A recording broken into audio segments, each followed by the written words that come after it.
What is going on, everybody? We are back with a CCW review. I'm Nick, And I'm Joe. and we are talking. We're actually going to cover two shows today. It's the first time in a long time we've done that. Yeah, because Saturday night's main event doesn't garner its own video. Not for this one, even though you would think it would because of Cena's retirement. But we'll get there. Um. So yeah, we're starting with AEW Collision here because it was on first. Yep. Um. If we were going by what was better, it would still be starting. And Very much so. Very much so. But that's not to say that Collision was a banger. It wasn't as good as last week's. It wasn't. No, but it was still, for a collision, it was still a very good collision. It was. We're in Cardiff. We've got Tony Schiavone and Nigel McGuinness on commentary. We actually got a late. I miss Ian Riccaboni already. Yeah, I do. But we got a late start because of Butler couldn't finish him off in regular time. So Yeah, Butler and Providence taking up overtime. Two basketball teams almost nobody gives a fuck about. Thank you for taking up the start of TV time I'm for sure something. the people in Rhode Island are against that. I'm sure they love Providence. And we're from Indy, and We still don't care. honestly, I don't give a fuck about Butler basketball. Sorry, Butler fans. Listen. It's not that we hate you.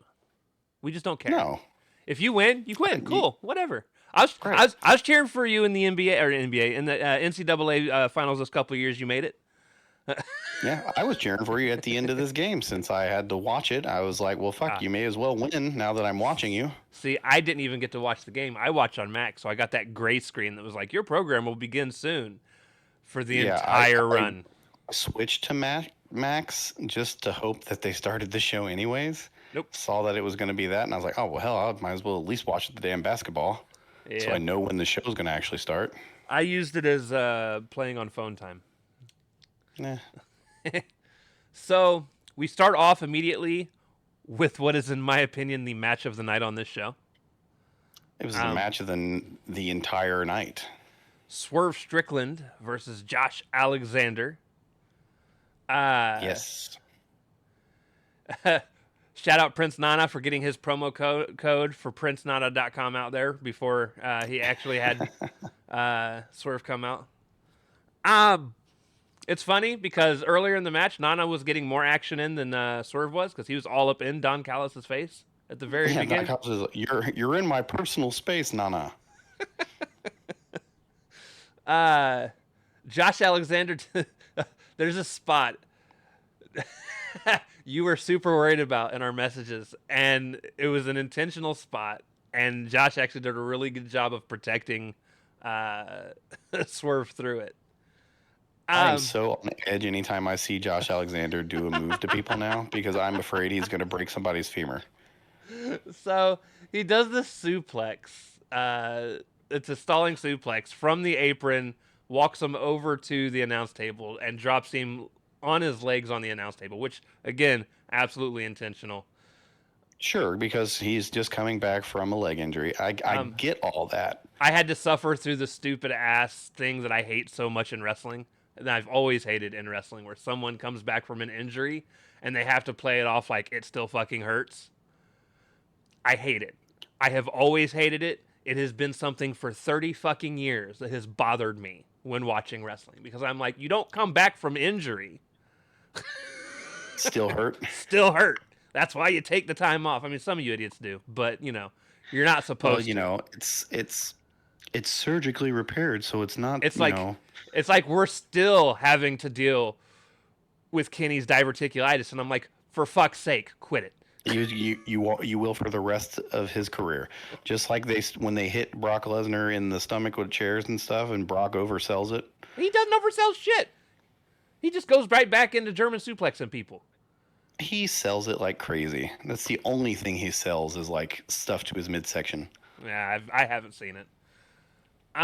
It's out there. But he did a stalling suplex. Now, I was worried when he went to go do the move, but then I seen he actually held on to Swerve and directed his body so that when he fell off of the table, Swerve landed on his shoulders and back.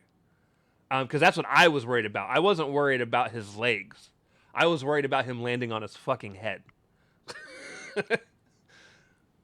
Yeah, because it was a weird angle. Yeah, it was.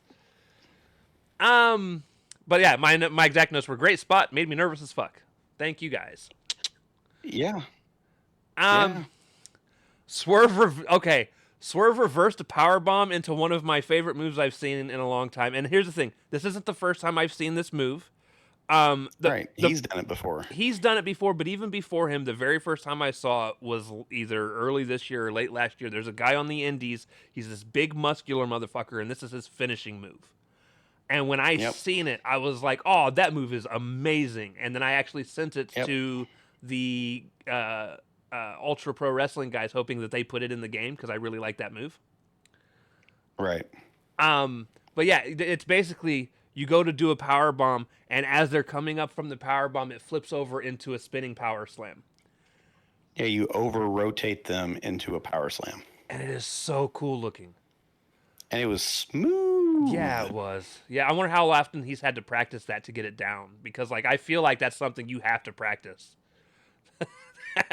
As long as your opponent knows to continue to rotate, it's not that hard. They're right there in front of you, so it's easy to grab them and then just rotate yourself over into the slam. Right. Josh got a really nice power slam to Swerve on the apron shortly after. Yep.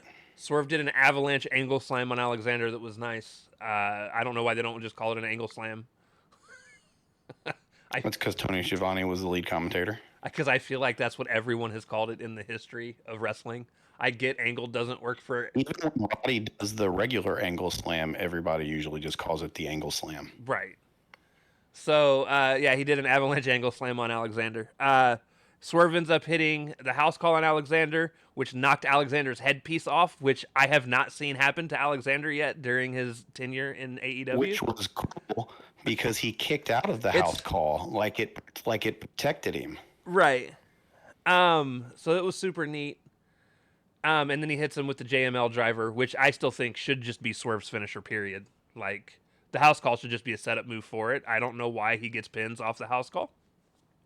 Because he can do the house call to everybody. Obviously, well, I was going to say, obviously you can't do the JML driver to, like, Joe. Although I think he has. Right. He has. Because we've even talked about it. Because we were like, oh, man, he got Joe in it. And I didn't think he'd ever be able to do that. It's good to have two finishes. Right. But yeah, he hits the JML driver, gets the win. Post match, he grabs a mic and he's like, I didn't come back to face the Don Callis family or Hobbs and Shibata. I came back to go for the AEW title. The Wolves, I said Werves. Wolves are circling. I'm the most dangerous man in AEW. And now he claims that he is the number one contender, which, funny enough, we find out by the end of the night, it's a three-way title match at World's End. It's only what we've been saying is going to happen for the last 3 weeks. Well, just like Hangman did the same thing on Wednesday, where he pretty much said, at World's End, I'm coming for my world title. And here's what's going to happen. We're going to get to the pay-per-view. They're going to team up on Joe, take Joe out of the match. Slowly take out themselves. Then they're going to beat the shit out of each other, and Joe's going to swoop in and get the win. Yep. You know how I know that? Because that's exactly what happened the last time the three of them fucking wrestled. It's almost like we've done this before. Yeah.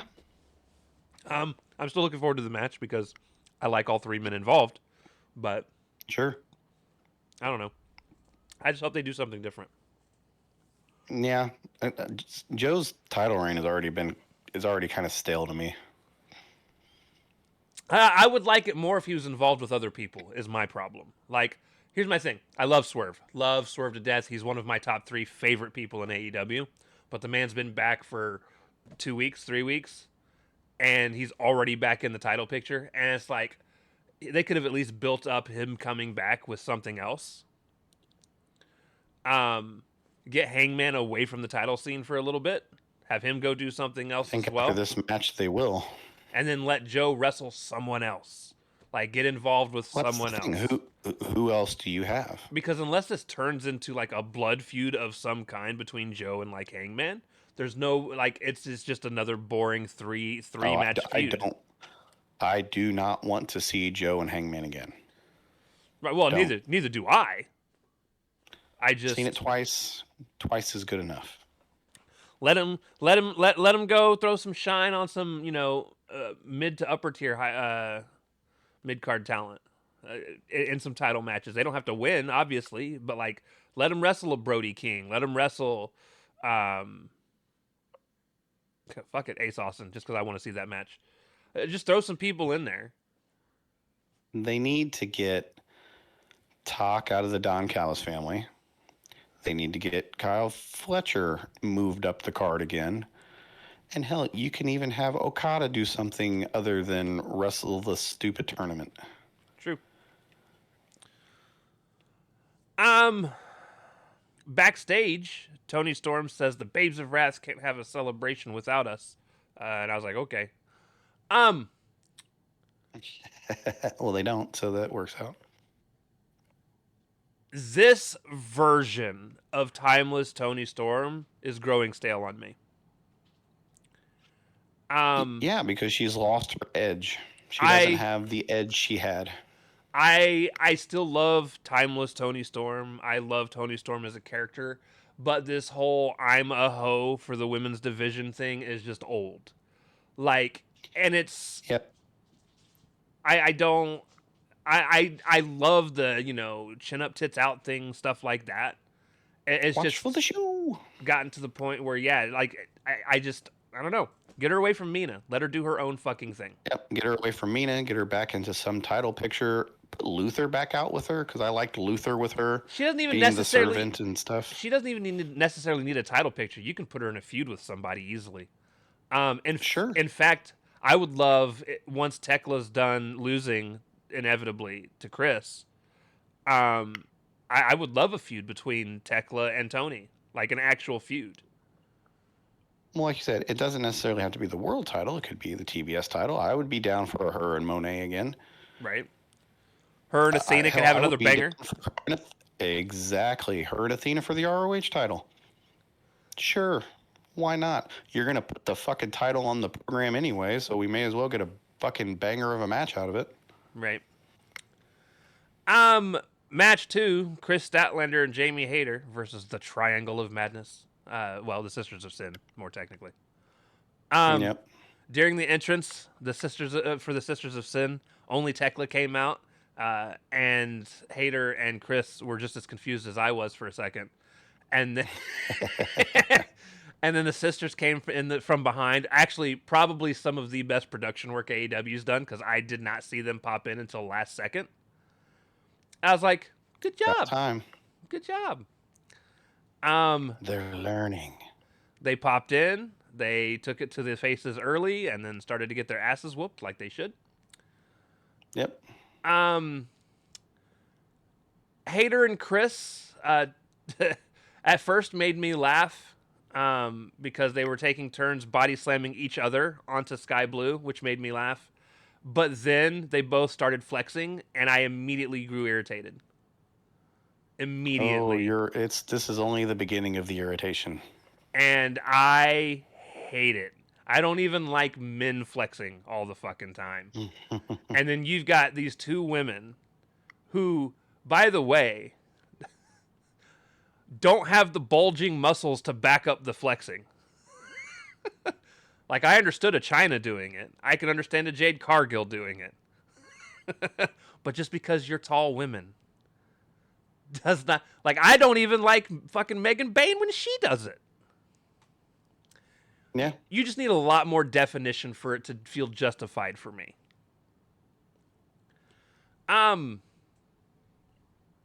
Anyways, Julia did the one version of the old school that I do like that she does. The moonsault one? Which is where she goes to do the old school and then she does the Hurricane Karana out of it instead of just Taker's normal thing. I hate when she does the traditional Taker jump down, smack a bitch. Yeah, because you weigh 100 pounds. Yeah. What What did that do? But I've also started to realize I think the only two people that let her do that Hurricane Karana out of it are Chris Statlander and Jamie Hayter because they're big enough to support the weight to do it. Right. The weight transfer. And I think Bane's let her do it like that as well. Yeah. It needs a, like you said, a bigger, more sturdy based chick who can, because Willow could probably do it as well. Right. Listen, I'm pretty sure if I remember correctly, I watched Willow take a Hurricane Karana from what's her name? Nyla Rose. Yeah, probably. So probably. There's a running spot where Julia sidesteps Hayter and kicks her leg and made her fall into the ropes that I thought looked pretty nice. And then Blue came up and kneed the shit out of her from the off the apron. I thought it was a nice little tag team move, looked decent. They went to commercial break, came back, and you immediately hear, we're live, which was the ref telling the wrestlers to get back on their shit. Which took me out of it. This is the first time I've ever actually heard the ref on any TV say that. That's because they got their countdown wrong. It was rough. Yeah, it took me out of it. And this match, honestly, especially for a Sisters of Sin match, wasn't a bad match. Right. But that took me out of it. I was just like, well, I'm done. Sky Blue hits a pretty decent. I say decent. It's not the best she's done, but she hit a code blue off a blind tag.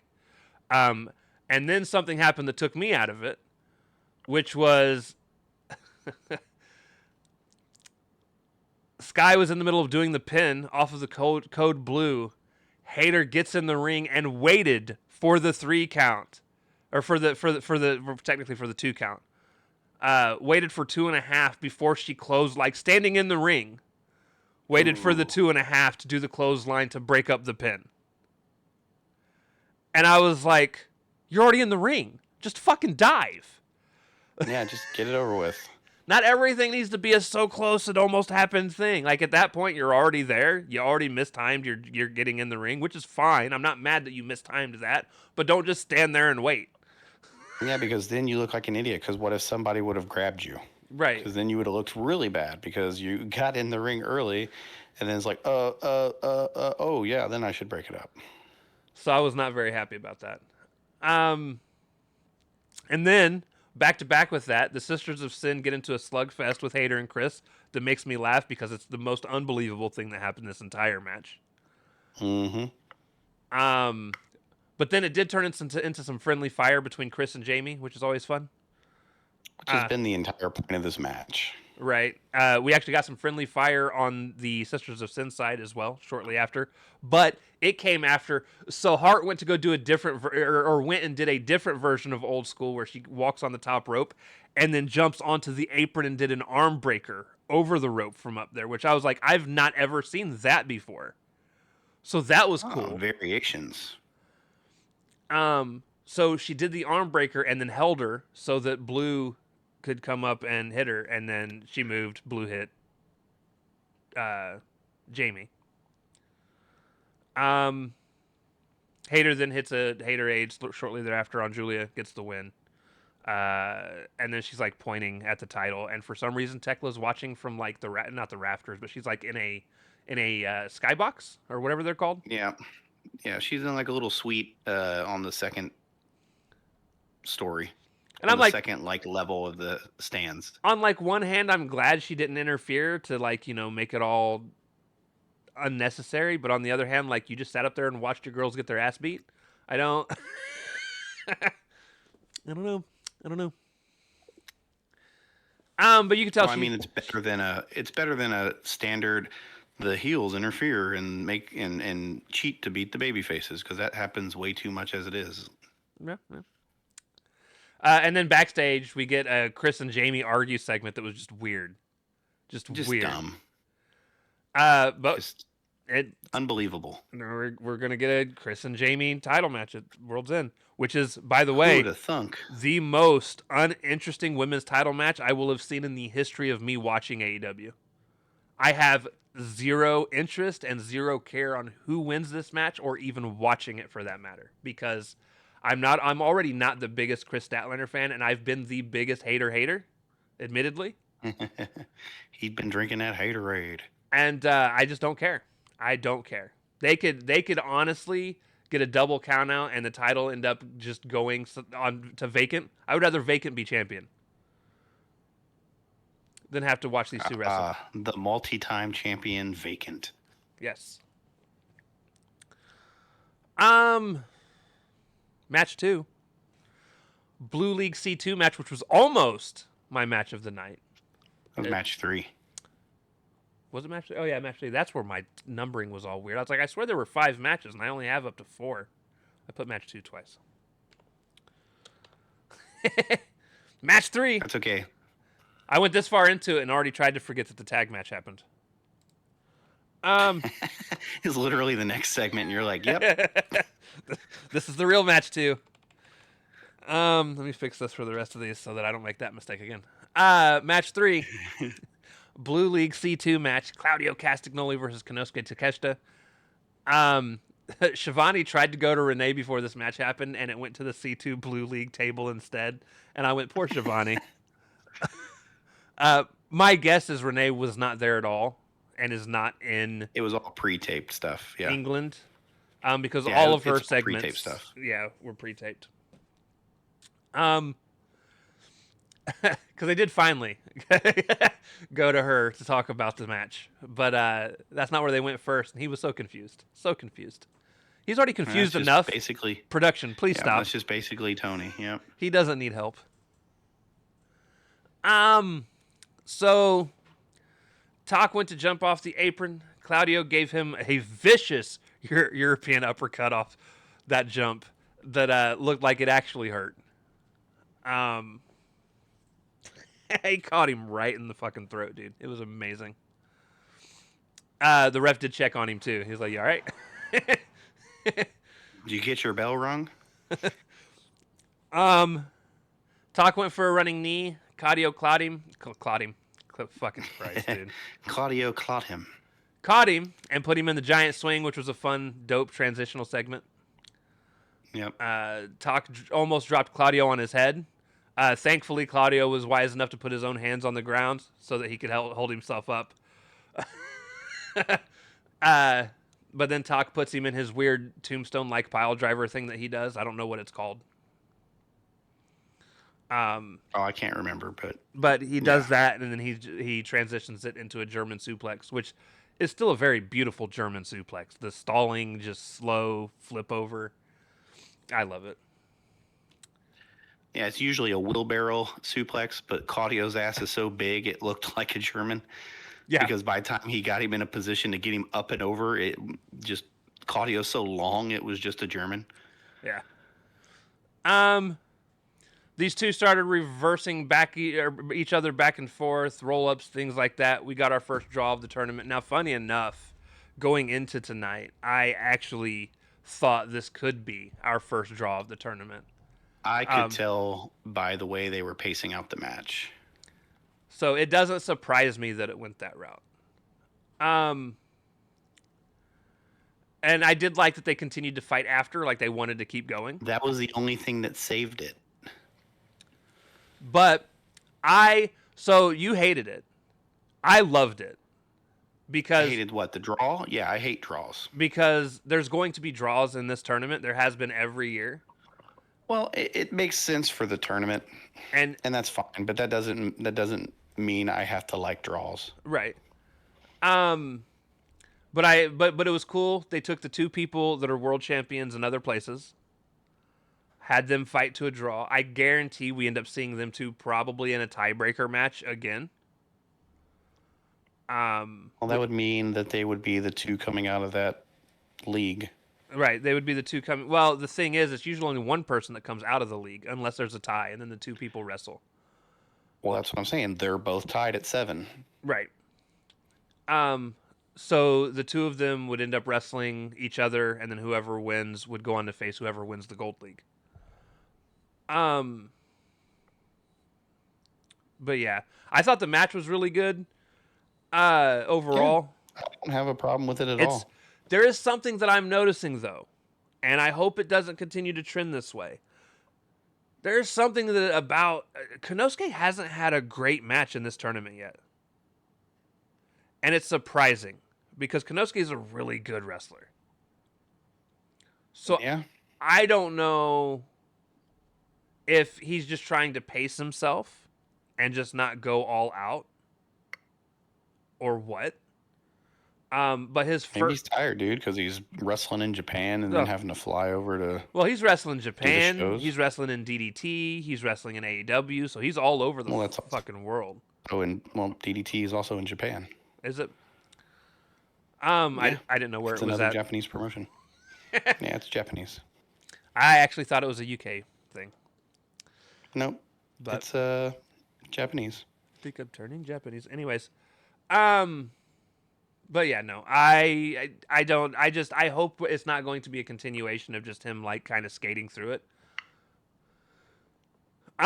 Because we can't have him and Okada skate through a match together. Because listen, someone's got to carry Okada. That'd be awful. That'd be awful. I got high expectations for that match. Yeah. We get an in-ring segment where the Babes of Wrath are celebrating their tag title win. The Timeless Love Bombs come out, man. So Joe and I were talking through Discord during this time because he was like, "Who do you think's gonna be the ones that come out and challenge him?" And I was like, "Probably Ty Mello, just to spite me, or Ty J, not Ty Mello, but Ty J." Um, Ty Mello is just one of the two people in Ty J. But yeah, no, I don't. That's what I didn't want. Thankfully, that is not what happened.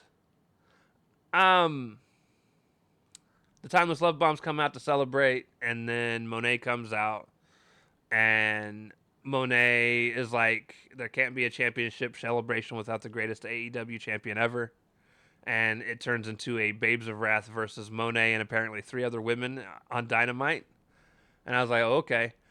And what's great about this is Joe asked me who I thought the three people were going to be, and I actually ended up nailing exactly the three people it was going to be. Yep.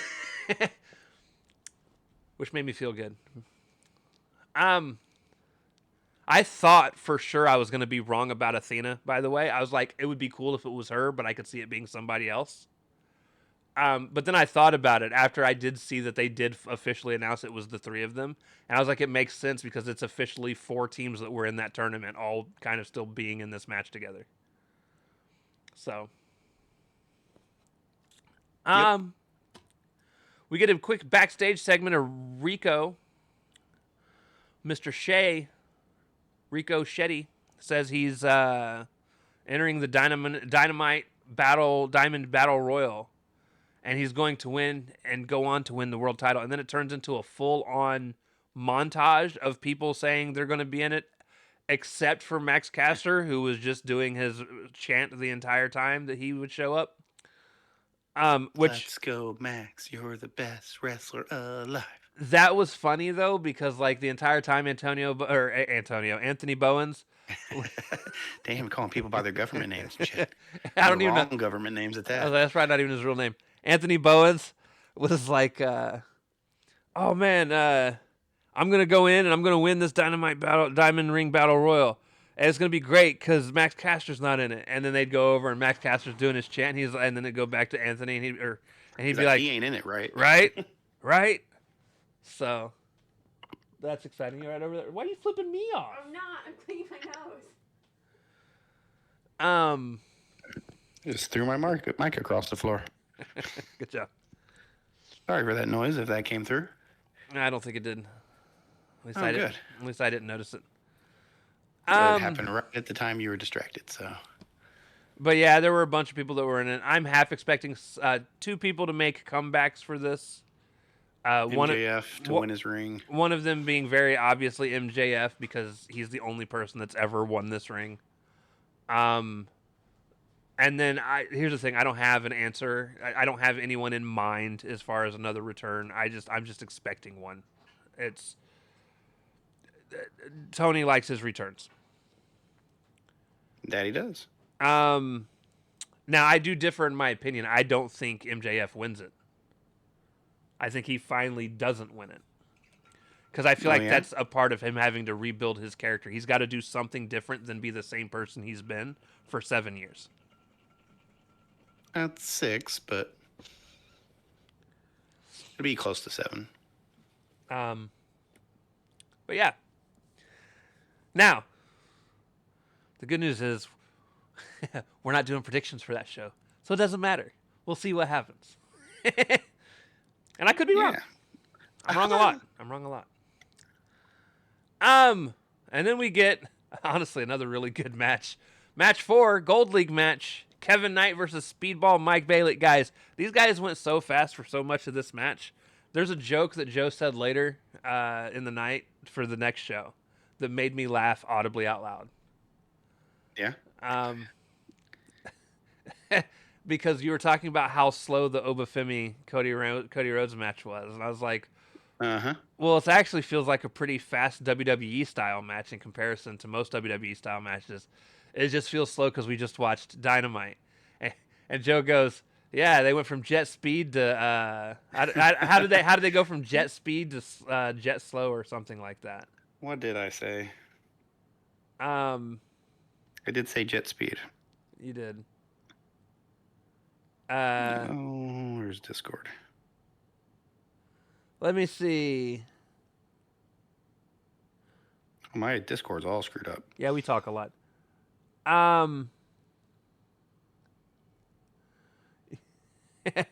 You said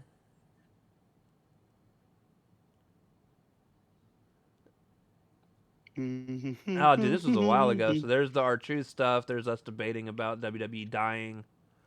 Yeah, we bitch a lot to each other during these shows.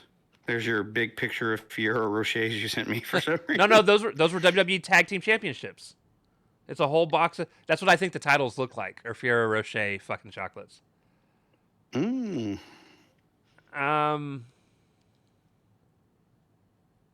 Here's the Bailey match. You said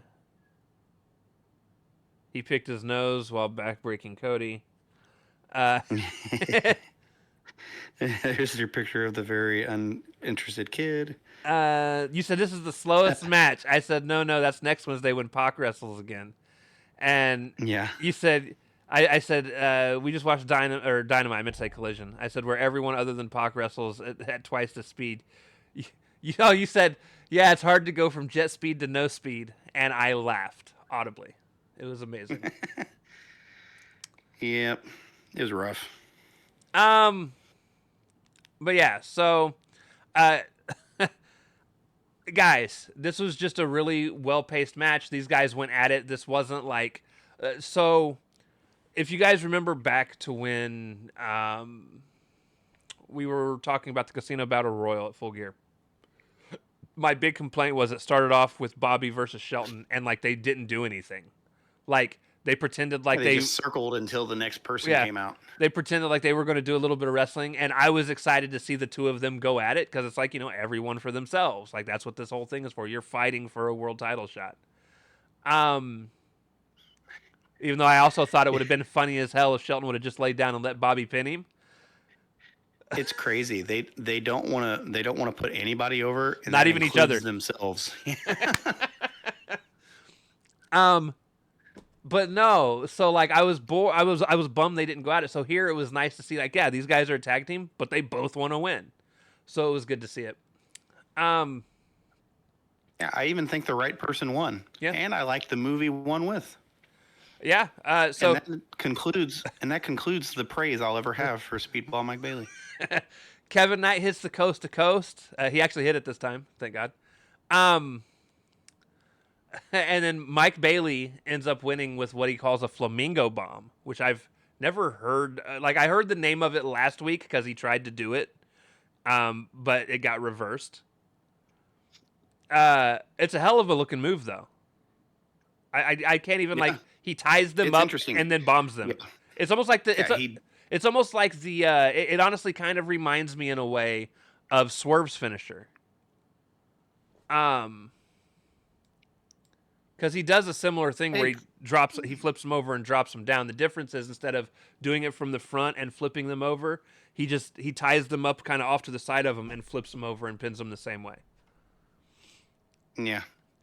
The JML driver was what I was trying to think of. I was about to go try and find it. It looked neat, though. Looked neat. Yeah, he pretzels them up, flips them around, and slams down on them. We get a backstage promo. Fletcher says at Holiday Bash he's going to beat Pac, and then Pac then has his own promo where he says he's going to beat Fletcher, and exhilarating promos, guys. Ooh. I can't wait for this that match. Show. Sell that show. Probably will be a really good match, though. Oh, it will. Well, okay. Listen, I ain't judging shit. I ain't seen a good Pac match since he's been back. All right. When that man starts to actually do some shit, let me know. Because he's on heel John Cena time right now. He's on heel John Cena time. He's wrestling a much more grounded style of wrestling. Dude, if by much more grounded you mean running in slow motion, absolutely. Hey, but man, you know how many times he hits the ropes when he runs real slowly to do his clothesline? His rope running isn't even near as intimidating as Braun Breaker's. I've seen Braun Breaker move a ring. This man barely moves himself. So then we get to match 5, A&T TNT Championship match. AEW, not A&T. I don't know. I just said some letters. There was a lot of letters. The AT&T AEW TNT Championship. I don't know anymore. Listen, it was Mark Briscoe. It was a long night. It was Mark Briscoe versus Danny G. This is where the crowd really started to weigh in on me. Like, they'd been working on me all night. And I've said this before. I will say it every single time they ever go anywhere outside of the U.S. I struggle with foreign crowds, except for Japanese. Tony Storm. Japanese crowds are amazing because they're fucking quiet. You don't like all their hooligan soccer chants? No, dude. So like they'll be sitting there, and we came back from a commercial break one time during this match, and the crowd was just randomly fucking singing. There's like, I don't know what they're singing. It's obviously a soccer song or some shit like that. And I don't fucking care, dude. Fuck your soccer teams. If that means we lose a whole bunch of people that would ever have a chance to fucking watch us, fine. I don't care. I hate it. Do your thing, European fans. Like and subscribe. I hate it so much, dude. That would be like us being like, we don't have anything. We just chant because that's what people do. You just chant. That's it. Let's go, Max. You're like, that's fine. I don't. Hey, man, they paid their ticket prices. Chant. I've never once sat in the crowd and been like, what's the Colts quarterback name? The one that's hurt. Listen, back when I was watching Colts football, I've never once been like. Go ahead. Back when I actually watched and went to Colts games. The last Colts game I went to, Andrew Luck was the quarterback, and not once did anyone in the crowd go, Andrew Luck, Andrew Luck, Andrew Luck. You sound stupid, all of you, and American crowds too, because you've started doing it too because you're a bunch of assholes. Dude, I sat next to a person who yelled and screamed at the referee to do their job the whole night. What the fuck is this? Do your job. You're counting too slow. What is this? They were taking it way too seriously. Like, my guy, it is. That was literally the entire 4.5 hours. The only time I've ever been okay with somebody yelling at the ref like that was Hell in a Cell 2017 when they were telling the referee to get up on the cage for the count, and it was making me laugh. Get up there and count. I was like, yes, please climb that cage, Tanae. I'm here for it. Or not Tanae. Whatever the fucking ref's name was for that match. Go back and watch Charles Robertson. Go back and watch that review, guys. We talk about it. Anyways, so Garcia did this thing that really annoyed me in this match more than the fans. He decided he was going to try. Exist? Sure. He decided he was going to try and do the Eddie Guerrero suplexes, but they were superplexes, so it dragged out for fucking 3 minutes of hitting the suplex and then like doing the rollover and then walking Briscoe over to the turnbuckle, lifting him back up onto the turnbuckle, still holding on and maintaining holding, and then climb up there with him. And I'm just like, this is unnecessary. One of those things that sounded really cool when they were talking about spots to do, and then not so much in execution. No, it just made things. It just dragged it out. Maybe this is why I felt like the Cody Rhodes and Obafemi match felt like it was actually kind of moving. Because this was just not. Yeah, this main event was a drag.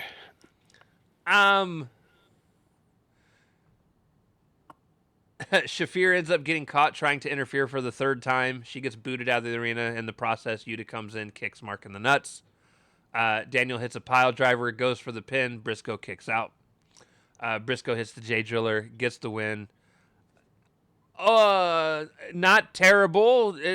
It's fine. It's not the worst match either of them two have probably had that I've seen. It was a 2.5 out of 5-star match. It was absolutely, completely mediocre, middle of the road.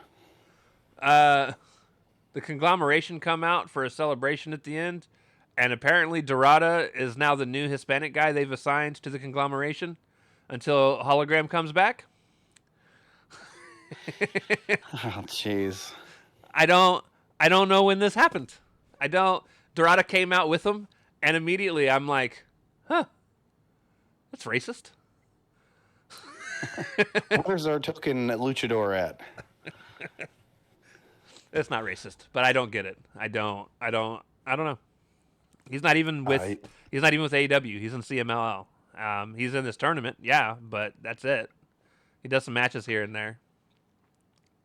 Is the other one with just solely with AEW, or is he also in? Oh no, Hologram. CMLL. Hologram is straight up AEW.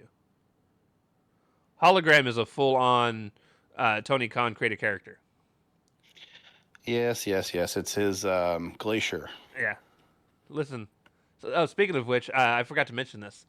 Last week, I meant to mention this last week. What's his face? Speedball was practicing backstage. This was a Twitter exclusive or social media exclusive. It was probably also on Instagram, but I'm not there. But backstage, Mike Bailey was practicing doing some karate moves and stuff, and both Ernest Miller and Glacier showed up to show their support for him. And, for fuck's sake. He was practicing his kicks, and Ernest Miller holds up his hand, and he kicks Ernest Miller's hand. And Ernest goes, "Ooh, man, you have to warn me next time because I'm going to have to call my mama." And I was like, I hate you. whatever he can do to get his catchphrase in. Jesus Christ. Immediately, I was like, "Oh, I fucking hate you." I don't actually hate him, guys, but I definitely didn't need to hear it. And then Glacier was like, "Oh, you're doing fine, kid. Get out there and do what you got to do." And then I was like, "Okay." Did he have the contacts in and everything? No. He was in regular civilian clothes. Okay. He wasn't in wrestling form. He wasn't in gimmick. He still wrestles, by the way. So that's the thing. I know he was in one of their gauntlet matches like very early on. I'm pretty sure he was in a dark match shortly before they shut Dark down. Speaking of Dark, Sigh. they did record a special edition Dark. They apparently got permission from the networks, because the networks are the reasons why they don't have Dark anymore, because they didn't want any wrestling not airing on their networks. But it's mostly, it looks like it's basically like AEW talent versus local talent is what it looks like. Local to England, by the way. And when I say local talent, I mean, like, Isla Dawn's there. She's obviously more well-known than just a local talent, but she's from England, so she's local. So they put over some local, some UK indies people, some. Right, the grizzled young veterans are in a match, and they're also local. So even though they're technically with AEW, they're also local. But yeah, They should be on TV more often. The match they had on TV, what was it, a couple months ago, was really really good. the grizzled young veterans are really good, and I don't know why they're not doing more. Who did they face? Did they wrestle FTR, FTR? I think it was FTR. That was a really good match. Yeah, they also both wrestle a very similar style. Um. So yeah, it absolutely was. It was always going to be a really good match. But yeah, so token Hispanic guy for the win, and then that wraps up Collision. Now, with that being said, let me switch over to the main event screen. There we go. Saturday night's main event, ladies and gentlemen. This is going to be pretty quick. So, Cody Rhodes versus Obafemi. Time is now. Obafemi took longer to walk to the ring than the match. Yep. Listen, at least it felt like it. Obafemi's entrance, I always thought looked goofy, but didn't bother me in NXT. But the ramp in NXT is so much shorter to get to the ring, so it didn't feel like it took 6 years. It doesn't usually feel like it takes 6 years for him to get to the ring. If I have to see him do this walk down a WrestleMania ramp ever, I'm done. Like, I will go to the bathroom, take a shower, maybe go get something to eat, and come back. Like, I don't need whatever kind of dance this is. It's like, he needs to figure something different out. It just doesn't make sense for longer main show ramps to do this. I wasn't a fan of Taker doing it on really long ramps either. Not a fan of anybody. I hate Roman Reigns' intro. Right. He takes fucking far too long to get to the ring. Especially since half the time when he's coming out is to rescue a family member. Motherfucker, you should be running.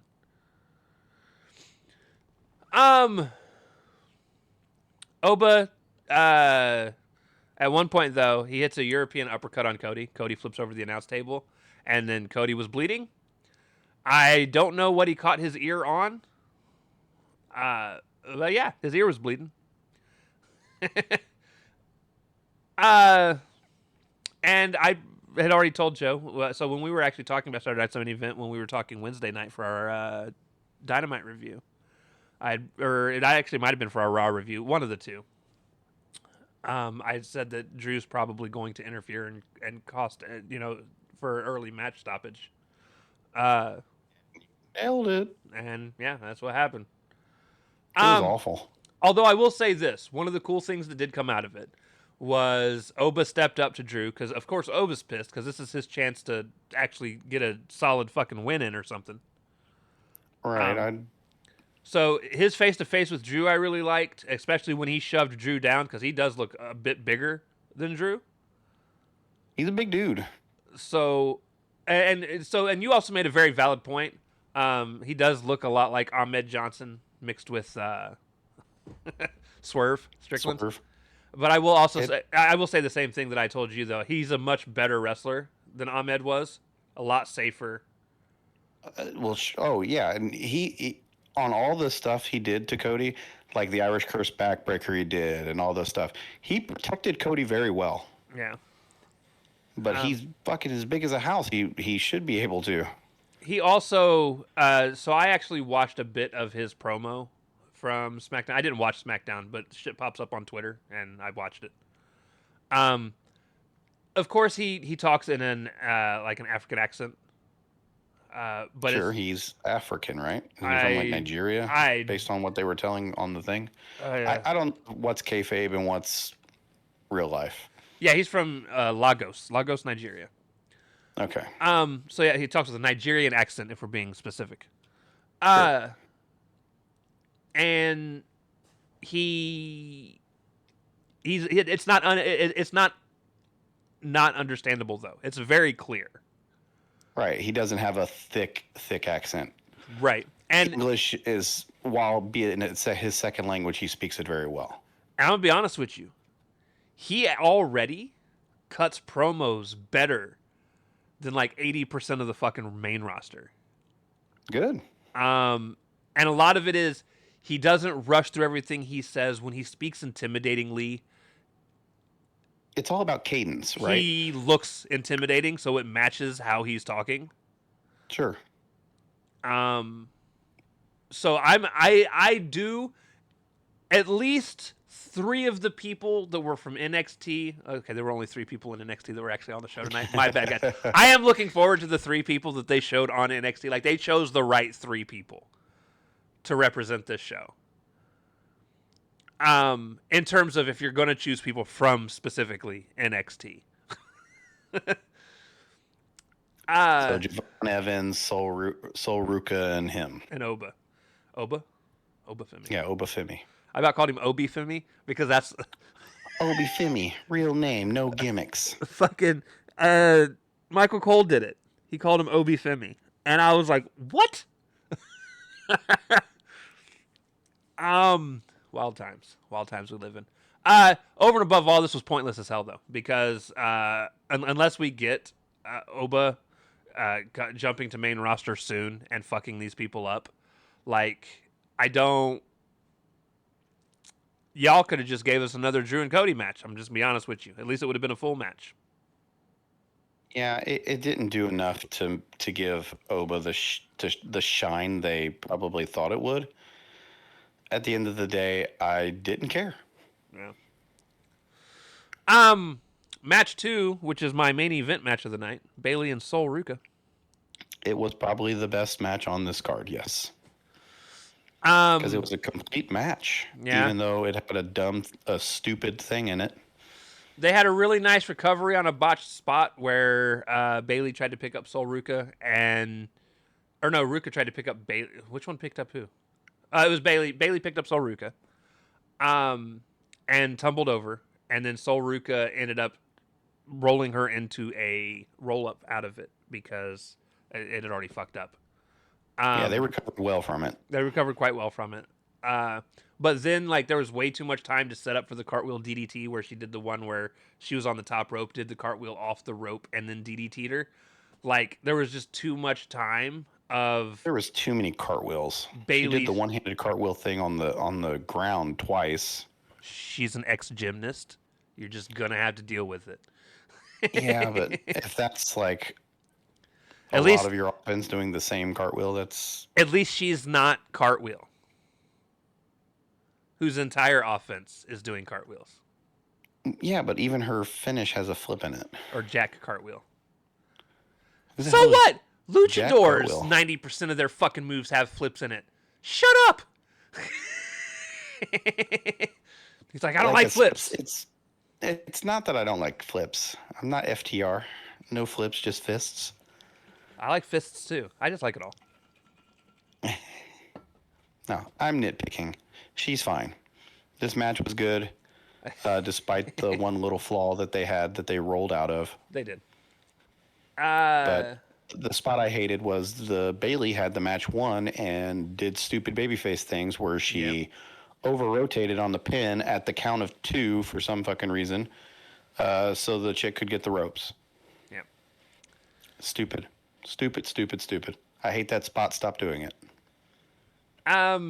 She also goes to hit her rose plant. She climbs up to the top rope to do a move. I don't remember if it was a splash or something else. I just know she jumped. It's supposed to be a splash.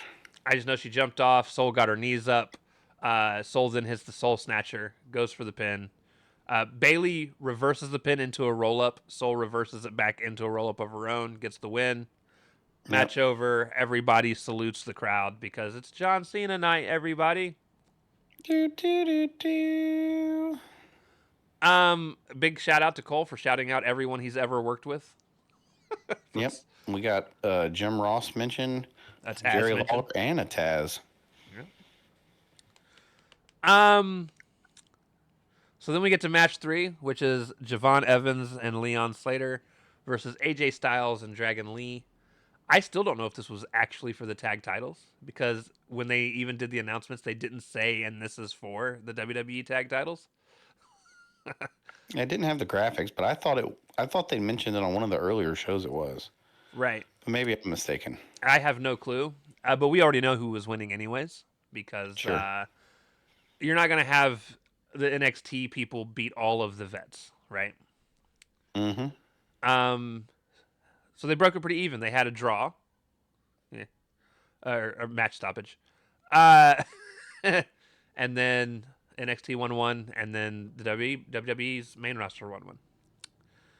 And this match was actually really fun and almost was my match of the night until specifically AJ goes to do a phenomenal forearm, slips on the ropes, falls into the ring, and it completely rushed the finish into some weird disjointed shit. Yep. And like I said, most of the rest of the match was fine. And I thought he was hurt for a second. and Like well, that's why I thought they like rushed the finish. even the botch itself didn't bother me.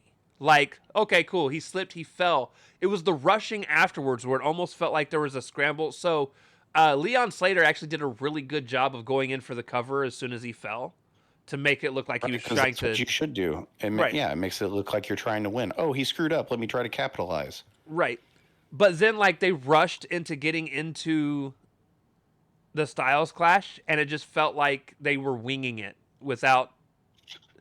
Well, I think what happened is I think he went for the pin. AJ said, "We got to go home," and they went home, Right, which is what made me think, "Oh shit, maybe he hurt himself." right. Um, will we ever truly know? No. Probably not. But all we can do is speculate, folks. Overall, though, it was a lot of fun for up to that point. Bodies were flying everywhere. Um, in fact, the only one not doing much flying was AJ. The man's getting old. Um, but everyone else was. Boy, was everyone else flying around. Leon Slater had this really fun one where he like dove over the corner and like did this flip twist in the air. It was neat. Dragon Lee didn't try to pick anybody up in a squat.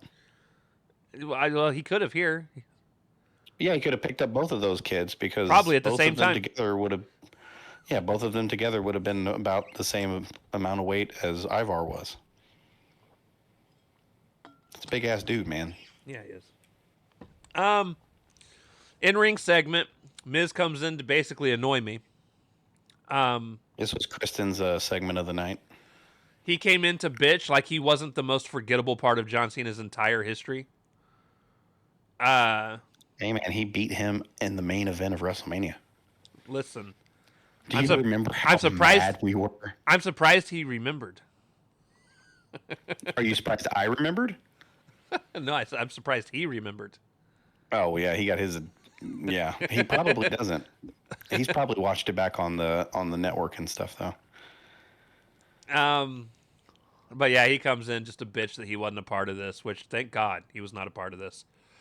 I actually used to be a big Miz fan, dude. I used to think Miz was amazing. He was a really good wrestler. But like The Miz is a really good wrestler. He just has an annoying character, and his whole point is to be annoying. the problem is he hasn't changed. There's been no evolution in any facet of his character in 15, 20 years. None. Like, well, he had You could say the same thing for John Cena, brother. yeah, but at least John Cena didn't annoy me and said funny things on the mic. I can't remember the last time Miz even made me laugh. Outside Something done to him. outside of things R-Truth did with him, because R-Truth is a great guy. There you go.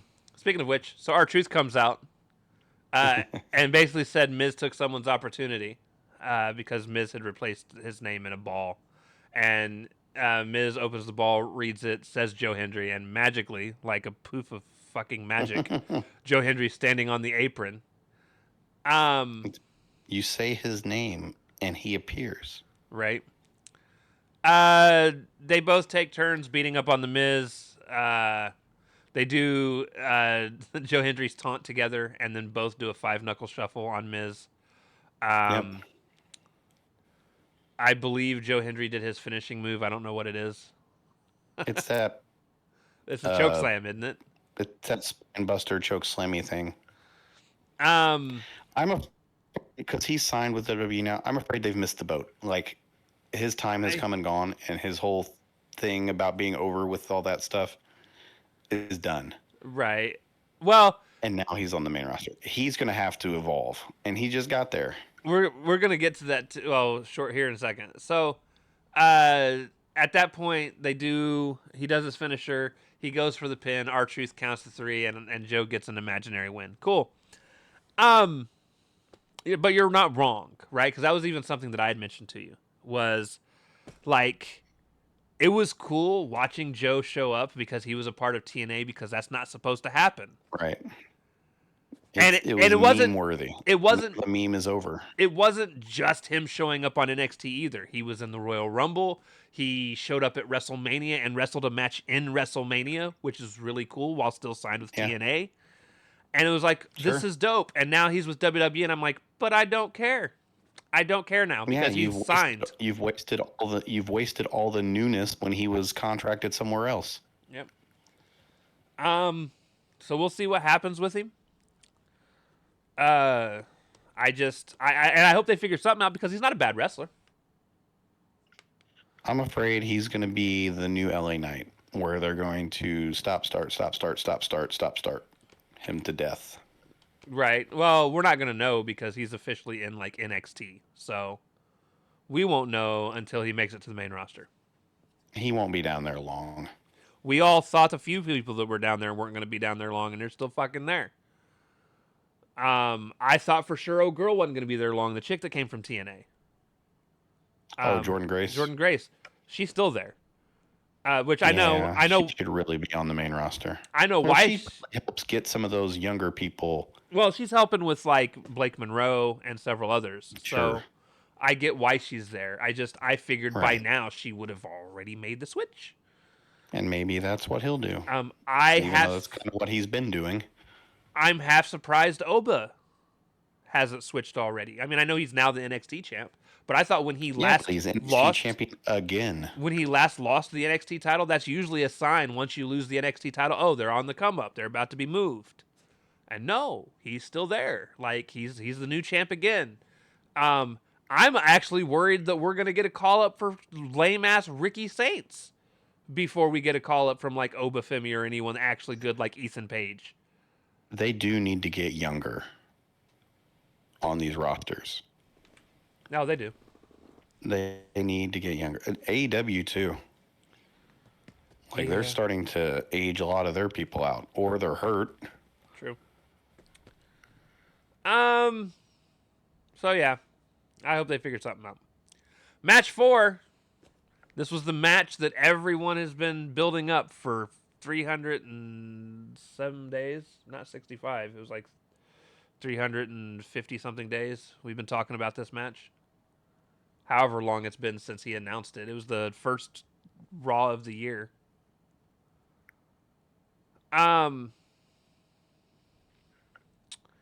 Gunther, very early, hits the most polite powerbomb I've seen in a wrestling ring. Mm-hmm. He sat him down so politely, like a mint on a pillow. I was like, well, that had no oomph. We got a total of 10 knuckles shuffled. All those knuckles are shuffled. Cena AA'd Gunther through an announce table after Gunther set the stairs up next to the table, which Joe called, which was an easy spot to call as well. As soon as they moved the stairs. Yep. Cena hit his top rope Faymaster, which was the only move in the entire match that I liked, because I hadn't seen it in so long.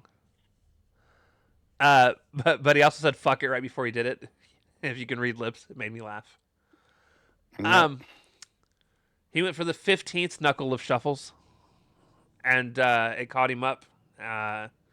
However, Gunther ended up going up top to do a splash. John ran up and hit an avalanche AA. Gunther kicked out of that. They kicked out of a bunch of shit. Gunther hit a power bomb and splash. John kicked out of that. Gunther had us all in a sleeper for like 10 minutes. and by all of us, I don't mean that dramatically. I don't mean that as like, we were all on the edge of our seat waiting to see if Cena was going to get out of it. I literally messaged you and said, I'm about to go to sleep. And you were I like, I thought I just did. I was tired, and it brought the match down to a crawl. At that point, they did the stupid. Okay, listen, I need consistency, and I'm tired of the only thing consistent in wrestling is the inconsistency. Okay, this shit where you guys can't decide if somebody just falls asleep and they're just out because they're out, or if you're going to raise their hand 3 times. Like, pick one. Pick Right. one, stick with it. And as a matter of fact, if both companies want to get together and decide which one does which, and just so that you're different, I'm fine with that too. Right. But, like, it should have never gone to a dropping of the arm because we haven't done a dropping of the arm that I can remember on TV in like 10 years. I don't. It's just for dramatic effect. Well, I and they know. only use it for It's that. It's only But ever. they used to use it consistently. It's only ever been dramatic effect, and that's the problem, right? You use it consistently. You make people lose to it consistently, so that when they do the third time and they do keep their arm up, you're like, oh my god, People he's pop. coming back. He like Cena. The moment they did the first arm drop, he's gonna keep the arm up for the third one. It's fact. He's not going to fall asleep there because they're doing the arm drop thing that they never do. It made me so mad. Anyways, Cena eventually picks him up, does another AA, and then gets thrown right back into a sleeper. Cena then smiles, taps out, match over.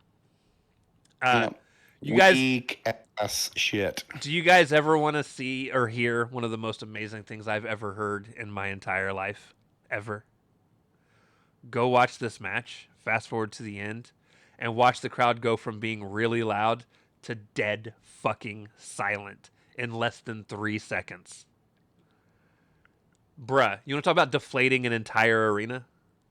Yeah, no one wanted this ending. It did nothing for anyone. Listen. This did nothing listen. for Gunther. No. I wanted this ending. I did. I am glad Gunther won. You want to know why I'm glad Gunther won? Why? I don't have to hear Dom talk about he's the last person to beat John Cena. This is the greatest day of my fucking life. I would have rather No. Dominic been the last one to beat him. Fuck Dom. He sucks. No. Listen, I didn't want Gunther to be it either, to be fair. I was rooting for LA Knight. Use this LA to put LA somebody new over. Either put somebody new, or if you're going to bring it down between LA and Gunther, LA could have used this more. Sure. Absolutely. But the problem is, then they would have had to do something with LA Knight. Right. And they just do not want to. But I'm happy Gunther won, just personally, because I hate Dom that much. I'm that much of a hater of Dom. I would rather Gunther win this match so I don't have to deal with that shit. Thing is, I like Gunther. I do But too. this didn't make him look strong. This was just complete. It was bad. Honestly, it was bad. So, the one thing I will say that I don't like about this, as far as retirements go, we have seen in the last 2 years 2 retirement tours. One for each company. WWE did one for Cena. AEW did one for Sting. And I feel like the way AEW handled Sting's was far better. They didn't By a long shot. They didn't try to change who Sting was, first and foremost. I admire the attempt at a heel turn. I actually loved the initial heel turn for Cena until it fizzled very quickly into nothing. And do we blame Yeah, that like on the next night on Raw? Do we blame that on The Rock? Do we blame that Yes. on Cena? We blame it on whoever. It fizzled out. It sucks. And in hindsight, I'm sure if they'd have known that was the route that was going to go, it never would have happened. But so in comparison, and you can only compare these two. They happen back to back years, and they're Sure. two of the biggest legends to actually. To be fair, how many times do we get a true retirement tour for wrestlers? We don't. It's usually there's a Somebody match. was around for far too long and Somebody is some just stopped being booked. well somebody eventually gets put in a match where it's a retirement match, and if they lose, they retire, and they lose it, like Flair with Shawn, even though Flair didn't stay retired. Um, And Shawn with Undertaker, Shawn who was also there, didn't stay who retired. also didn't stay retired. Um, but usually that's how a match goes. You don't usually get, hey, I'm retiring at the end of the year. This is how long I've got. When it's done, it's done. So we got it to happen twice in a row, except I think Sting's, it wasn't a year out. He said it was like 6 months out. Um, and he was like, yeah, Dynasty or whatever pay-per-view it was. I don't remember what pay-per-view it was that he dropped out at. But he was like, that's going to be, I think it was Dynasty, wasn't it? I don't remember, to be completely honest. Retire from an AEW. It was Revolution. My bad, not Dynasty. So Revolution last year. So in comparison to the two, they didn't change who Sting was. Whereas obviously WWE tried to make him a heel, and then they made him back to being a face. All of that was unnecessary. Cena's been a face for 95% of his career. Yep. They didn't send Sting on a losing tour at the end. Instead of going out on his back, he took Darby under his wing and carried Darby to the finish line in terms of star power. He carried. Because Darby, honestly, Darby will never be more over than he was with Sting. Right. They won the tag titles together, and then they kept the tag titles until Sting retired. Sting retired as a champion. They vacated the titles right after. Darby vacated the titles for the team. Yep. And it was just very well handled. Now, I'm not saying I expected that out of Cena. I was not. Cena's way too big about being traditional and putting over people on the way out, and I get that. But the problem is, I also don't think you throw somebody into a losing spree at the end and make two of the losses two people that absolutely don't need it. And I'm actually excluding Dom out of this equation. He didn't need to lose to Brock Lesnar, and then Dom, and then Gunther. There was no need for it. Yeah. I can, even though I agree. even though I hate it, I understand the losing to Dom as far as putting over younger guys. But Sure.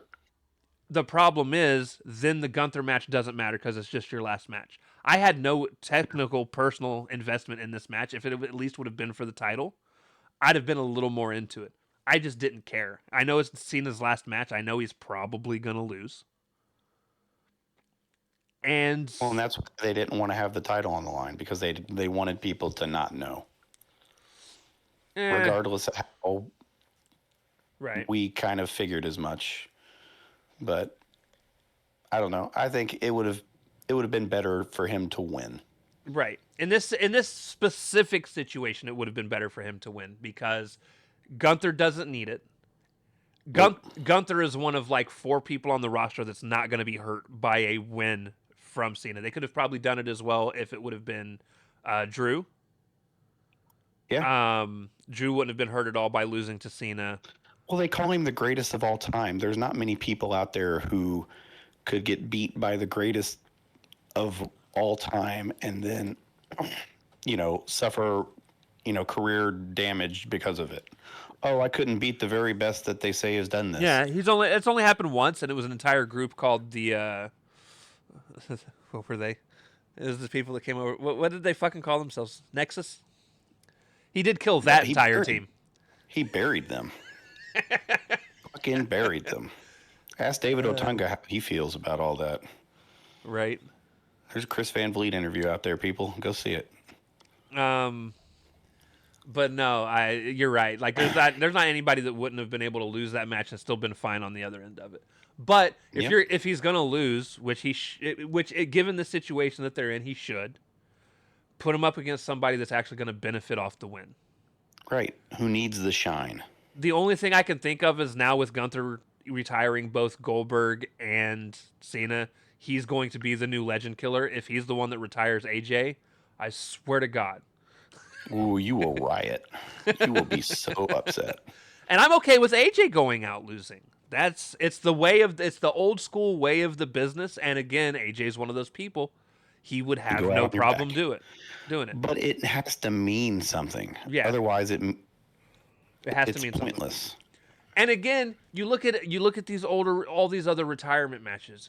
Going back to Shawn and Flair, they have a history. There was emotion to that match. You look at Shawn and Taker, they have a history. Well, he had to put his career on the line to get another shot at Taker. Right. You look at that, they have a history, and there was an emotional aspect to that match. Like, that's where There's things nothing here. are really good. Yeah, there's nothing here. These two don't have a history. They don't have anything together. They don't. It was literally to promote another event so they could sell tickets at a very high price. Yeah. And again, he puts, even if it's going to be a match that means nothing, at least put somebody over that really can benefit from it. Yeah, which they need to put over younger talent. This would have Their been, main event you know what? scene is aging out. You want this is where you should have had a Braun Breaker and Obafemi, somebody young come in, be I the agree. one that puts them over, or be the one that gets the pin. I agree. They're the ones that could use it. Brock Lesnar should have never been a 1000%. part of any of this at all. It should have been him going around fighting young people, putting young people over. Yep. Now, with that doesn't mean he needs to lose every match to the young people to put them over either. He can put people over in victory just as well as defeat. Right. Now they did end with a really well put together video package. We'll get there in a second. Post match, crowd was chanting bullshit, which is amazing. And then Cena was they were saying "fuck you, Triple H." They were saying all kinds of stuff. Cena bowed. H came out with the rest of the production crew. At that point, The whole crowd, locker room, the whole everybody. well, at first it was just the production crew because they came out, and then everybody was chanting "You fucked up" as H was approaching the ring, and then the rest of the locker room started coming out. Joe Hendry somehow changed very quickly. He was in a full-on suit already. But yeah, they had everybody that was there was out ringside. They had both Punk and Cody go into the ring for a proper send-off. They let him walk around and hold up both the world titles. Cena looked like he was doing really well until the video package. He got really emotional during the video package. He didn't cry, but you could tell he was holding it in. And then, like I said, the video package was actually really well done. It honestly was comprised of a bunch of different interviews from his mom and dad, from old interviews. They actually had an old Vince section in it where Vince had said some things about Cena. I want to say it was probably something that was recorded 15 years ago. Right. And Cena's a Vince guy, so that makes sense. Right. I was just surprised to see that in there. I'm not going to lie to you guys, with as much as everything that's been going on with Vince in terms of... Dude, I wouldn't be surprised if there was reports later that Vince was in the building, just not shown on TV, and was actually in the back. He very well probably could be. I also won't be surprised if within the next 5 to 6 years he doesn't get inducted into the WWE Hall of Fame. I'm just saying. Yeah, you're probably not wrong there. I don't know. I don't think he would do it. You don't think Vince would do it? No. Vince doesn't even like people mentioning him in their acceptance speeches. You think let alone want to go out there and do his own. You think he's going to get shoved in there posthumously? Yeah, it'll be after his death. Well, good news is that still could be in 5 or 6 years. True. Motherfucker is 80 years old. That dude is ancient. I don't want him to die, by the way, guys. I'm just saying. He's old. He's on his way. Evil has a way to make you live for a long time, so... True. I got to step my game up. Kidding. You're too nice. I am. So unless your name's Nia Jax, apparently. The crowd booed Cena and Triple H hugging, and then they did the video package, and then it was John took off his armbands and shoes, left him in the ring. Random crowd member started yelling, "Take off your jorts!" Take off your shorts. Yep. That's funny. Thought that was fantastic.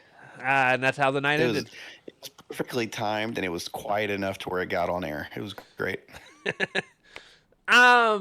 Here's the thing. Post-match, everything that happened with Cena was fine. It didn't bother me. It actually was really well done, even if I think H is an irritating asshole. Dude, he's got go-away heat. Yeah, he does. He just keeps making decisions that people don't like. He's very much like Vince in that way. Listen, I don't know if you guys remember this, but there was a period of time, I want to say it was about 7 to 10 years ago now. It's been a long time. Obviously, Vince was still very much running everything. His family was heavily involved. Triple H had already transitioned over to being a office guy who would make TV appearances. He was like the figurehead on TV in terms of doing things. That was easily like 10 years ago. And because that's when Punk was champion and was feuding with the Office when he was, being kayfabe re-signed and stuff. right. But they had one night where they started the night off with Vince, Steph, and Triple H in the ring. And they were like promising the crowd, and they were like, "Yeah, we're gonna change. We know everything's been really bad lately. Things haven't been up to par with the way things, that we want them." And then they went right back to being the same, doing the same bullshit that they've been doing. Yep. And it's Triple H hasn't changed much. Like, do I think he's done better than Vince did the last 7 to 10 years? Absolutely. Just being consistent was enough to do that, though. Right. But Even if it was consistently bad, it was at least consistent and logical. Vince, I've said this before. Vince and TK have very opposite problems for me. But they're both problems. In their storytelling, Triple H likes to drag things out for way too long. And Tony doesn't let things go long enough. Tony wants to book dream matches, and Triple H wants to tell soap opera stories. Yeah, but and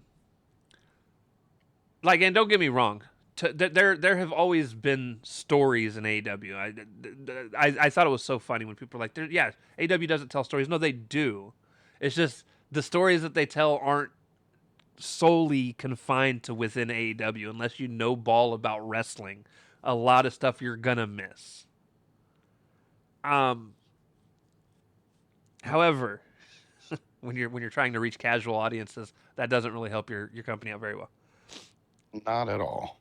But with that being said, yeah, Tony will book a feud, the feud outside, obviously, of the Tony Mariah feud. Went on for like a year, and then the Hangman and Swerve feud lasted the first time about 4 months. We'll see how long this next one lasts because it's about to happen again. Outside of those two feuds, though, feuds don't really last too long in AEW. And we're still getting the Bloodline story. It's been how many years? Oh, fucking far too many. So, yeah, two very big problems for me in wrestling. Both of them very opposite ends of the coin. I don't get me wrong. I still love both companies. Dude, Triple H absolutely fucked this whole John Cena thing up. And it makes me even more mad because Cena apparently asked Triple H to do. Now, I don't know if it was this many exactly, but he wanted to do like 220 dates, right? For his last year. And Well, they don't even do that many dates well, now, that so they don't do that that would have many been dates. impossible anyways. They don't do that many dates, period. But they ended up dropping it down to, it wasn't like 30 something dates total, It's like 34. something like that. So then like he disappeared for 3 or 4 months after announcing it was going to be his last year in wrestling. Well, he didn't disappear for that long. He disappeared for about a month and a half. It was after the Lesnar beatdown. Right. And yeah, he just it just, I don't know. He should be on promoting the feuds that he's getting stuck in. Like, honestly, a promo battle between AJ and Cena would have been cool instead of just being like, hey, you guys talked loudly on Twitter about him having a match against AJ, so we're putting him in this match. The crazy thing is, you look at the black and gold era of NXT, and it was perfectly booked. Yeah, it was. It was so good. I don't know. I don't know if it's because those shows were easier to book because they were only like an hour long. And now you've got all this fucking television time to fill up, and Well, I don't know. Here's the problem. So, it's not only just you have more television time to fill up, right? You have 2 shows that you got to do stuff for because you're the head booker. So you got 2 shows. You've got a ginormous roster that you still can't fully book stories out for because there's just so many. There's so many people. Guys, you don't understand. That's, again, another problem both WWE and AEW have. They have this giant, both of them have this giant roster that they can't fully get on TV for anything. That's why the indies are important, so people can still go get work and do work. And then TNA gets this TV deal. I'm like, that's great. That's more people that can get on TV. I'm not gonna watch it, but somebody will though. But somebody will, and I'm glad that it's going to be there. But sure, they've already got their roster pretty much it's packed. By the way, shout out to the Righteous for joining TNA. They made their debut about a week ago. Good for them. They should fit in very well there. There's not very many times I've ever felt Tony's actually fully dropped the ball on anyone. I fully believe they dropped the ball on them as a tag team. Hey man, he looked at it and he was like, "Look, it's you guys or Goa, and Goa wins." It wasn't even that. It was when I mean dropping the ball. I was just trying to get a rise out of you. Nah, they should have because I don't think Goa is a bad tag team. I just think their finisher sucks. But he kept the Dark Order instead. The Righteous should have never lost 2-on-1 to MJF for the tag titles in ROH. It shouldn't have happened. It's 2-on-1. To be fair, MJF and Adam Cole should have never been the fucking ROH tag champions. Also true. So yeah, no, I feel like once you did that, you just buried them. It's a burial. There's nothing else for them to do. Yeah. No, it is a complete burial. It's just wild to me. And now, hopefully, over in TNA, they flourish. I would love to see them fucking, hopefully not ever end up in WWE, but they might. You never know. I just don't think their gimmick would fit there if they weren't going to be a part of the Wyatt family. And maybe they use this time, build back up, and end up back on AEW, much bigger stars. That could be it too. But yeah, or they just TNA and be TNA stars. There's a lot of cool wrestling stuff happening though. AEW's got their new Dark thing that's going to be next Tuesday, so be on the lookout for that. We won't talk about it unless we just want to briefly. I will probably watch it just because I want to see Isla Dawn. Is it on YouTube or something? Yeah, it's just a YouTube thing. It's like how Dark used to be. So I'll probably watch it in between some free time. I don't even know if I'm going to watch all of it. I might just watch the Isla Dawn and Marina Shafir match just because I want to see Isla Dawn wrestle. She's probably just going to get squashed. I hope not. Me too. But yeah, there's that. There was 3-hour Dynamite next week, so we got that coming up. yay, 3-hour wrestling shows. Does that mean the pay-per-view's on Saturday? Pay-per-view is on the 29th, whatever day the 29th is.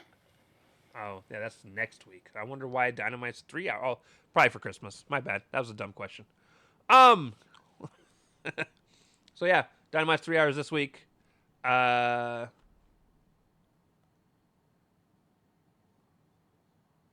Yeah, still doesn't make sense. yeah, because Christmas is the week after, right?